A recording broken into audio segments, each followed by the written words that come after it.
So it's a very good segue. Thank you very much for that, Eric. There are kind of three big opportunities in this space that we don't see a lot of people tackling.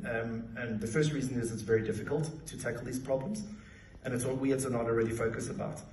The first thing to appreciate is that Web3 is not blockchain. They have a lot of overlap and similarity, but you would expect from your Web3 environment built-in privacy, right? But blockchain data structures are public and should be available to anyone. Web3 should be inherently good at handling data. Blockchains are fundamentally terrible at handling data. One of the things that I think is very exciting is that, just going back to the previous question and putting a slightly different spin on it, you might say, why is it taking so long? But I'm flabbergasted at why it's happening so quickly.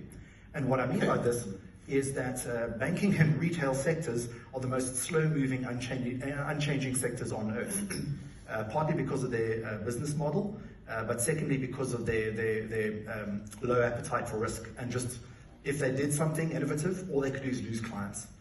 And so if you look at how long it took to commercialize the mouse, the computer mouse, it was a 25-year cycle. We're 15, 16 years in, and already we're seeing real commitment and adoption from both the retail and the banking sector. So where can you really take it forward? Where can you really improve upon it? Going back to your question about Sonata, we need to see a B2B blockchain emerge that isn't just focused on B2C application space, one that really understands regulatory concern. I think this was part of Ripple's mission statement, so we are related in that regard. You really need to understand the banks want to adopt crypto, but they have risk and regulation and responsibility that they have to honor and take very seriously. So we provide a legal framework as well as a technical framework and an economic framework for B2B blockchain support. And the two other big inventions that we focus on is how do you integrate blockchains with Web3, because Web3 is infrastructure, right, in a way that blockchains aren't. If you look at Web 2, Web's an intuitive thing that you touch and you play with, but it has 4 layers. There's a physical silicon network. On top of that, you have a protocol layer. Then you have session management or presentation layer before you get to the application layer.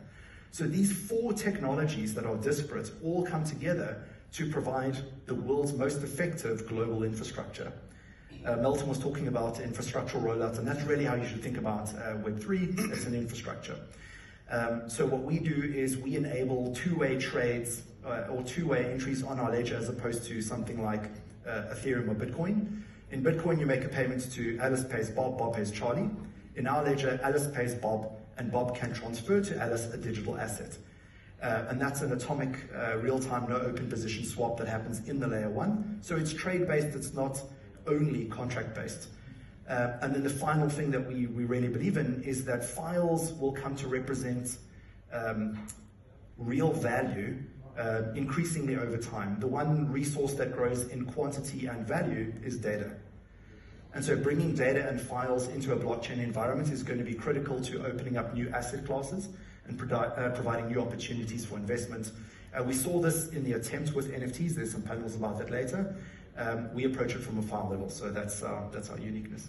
Okay, thank you. I mean, there's an awful lot more to ask you, so make sure you're at the Q&A, the Q&A bubble, because there's a whole lot of stuff there that I've heard you talk about over the last couple of days that I don't want to spend too long on it here because they're conferences in themselves, if you like.